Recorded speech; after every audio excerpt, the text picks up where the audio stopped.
खूनी कुआं। सीमा गर्मियों की छुट्टियों में अपनी नानी के गांव आई थी। सीमा नानी के घर पहुंचने के बाद अपनी नानी के पैर छूती है और उनसे आशीर्वाद लेती है।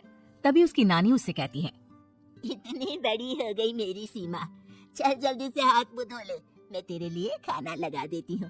भूख लगी होगी ना? हाँ नानी, भूख तो लग रही है मुझे, आपके हाथ के बने हुए पीले दाल और चावल खाने की। कितना टाइम हो गया है मुझे आपके हाथ का बना हुआ दाल चावल खाए हुए। तू तो नौकरी में व्यस्त थी, तो तुझे कहाँ से टाइम मिलेगा अपनी नानी के लिए? और जब इतने टाइम बाद आई है तो ज्यादा टाइम के लिए रुक कर जाएगी तू। हाँ नानी, इस बार पूरे 2 महीने के लिए आई हूँ। सीमा की नानी अंदर जाकर उसके लिए खाना बनाने लगती है। सीमा कमरे में अकेली होती है, तभी उसे किसी औरत के रोने की आवाज सुनाई देती है। वो कभी खिड़की से बाहर झांकती है तो कभी दरवाजे से बाहर झांकती है। उसे समझ में नहीं आ रहा होता है कि आखिर रो कौन रहा है। तभी नानी खाना लेकर आ जाती है। वो अपनी नानी से कहती है, नानी, कोई औरत रो रही है क्या? मैं जब से यहाँ आई हूँ तब से मुझे यहाँ किसी औरत की रोने की आवाज आ रही है। हे भगवान, कहीं ये वही तो नहीं? बोलो ना नानी। अरे कोई नहीं रो रहा, ये तेरे मन का वहम है। और तू ना अब खाना खा ले, ज्यादा यहाँ वहाँ की बातों में ध्यान मत दिया कर। जल्दी से खाना खा और फिर मेरे साथ आ जा मेरे कमरे में, दोनों बैठकर खूब सारी बातें करेंगे। ऐसे ही अगले दिन सीमा अपनी नानी के साथ गांव के बाजार जा रही होती है। उसी रास्ते में फिर से किसी औरत के रोने की आवाज आती है। वो अपनी नानी से कहती है, अरे नानी, क्या सच में तुम्हें अभी भी किसी औरत के रोने की आवाज नहीं सुनाई दे रही?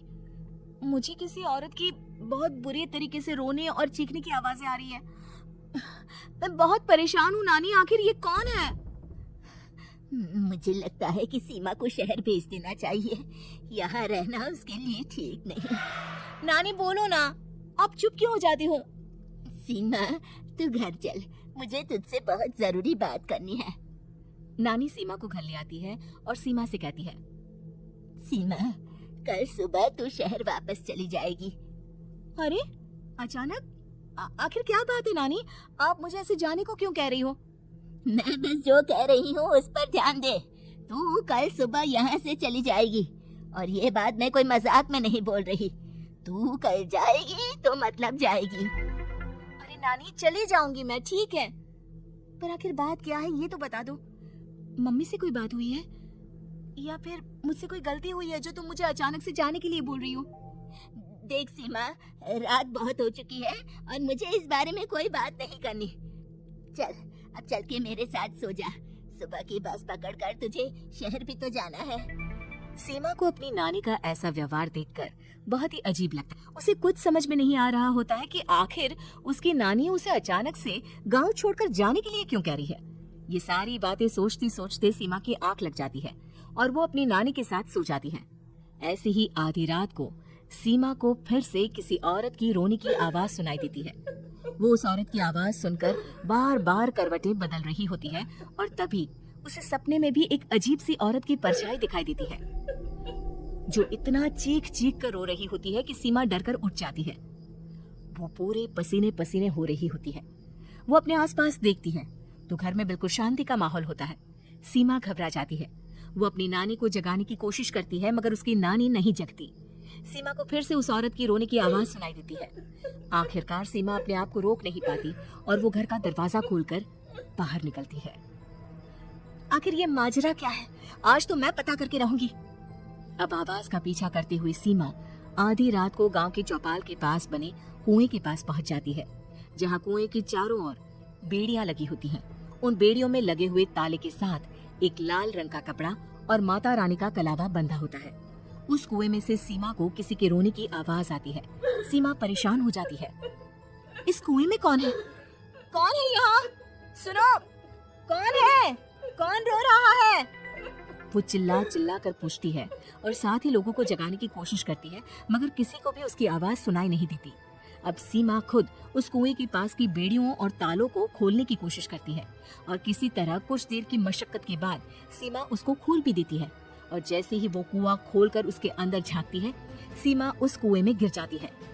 इतने में उसकी नानी की नींद भी खुल जाती है और सीमा को पास ना देखकर नानी परेशान हो जाती है। नानी घबराकर पूरे घर में उसे ढूंढने की कोशिश करती है, जिसके बाद उसकी नानी और सभी लोग उस खूनी कुएं के पास जाते हैं और सीमा की नानी कुएं के पास खड़ी होती है। सभी गांव वालों और सीमा की नानी को सीमा की चिल्लाने की आवाज आती है। बचाओ, कोई मुझे बचाओ। मेरी बच्ची, हम आ गए, हम तुझे बचा लेंगे।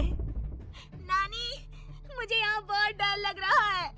यहाँ इंसान की कटी हुई मुंडिया, हाथ, पैर और कंकाल है और खून भी है। नानी, मुझे डर लग रहा है। आप सब मेरी मदद कीजिए, नहीं तो ये खूनी कुआं मेरी बच्ची को भी खा जाएगा।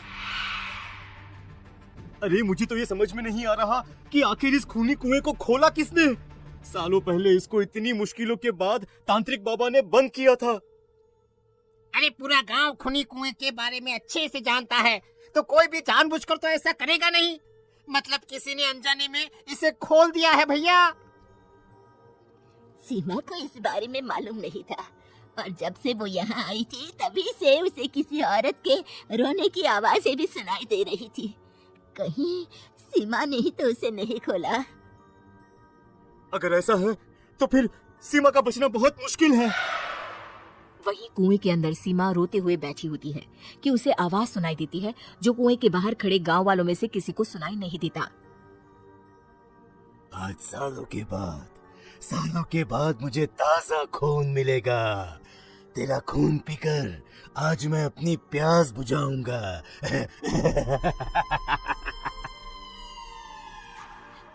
कौन है?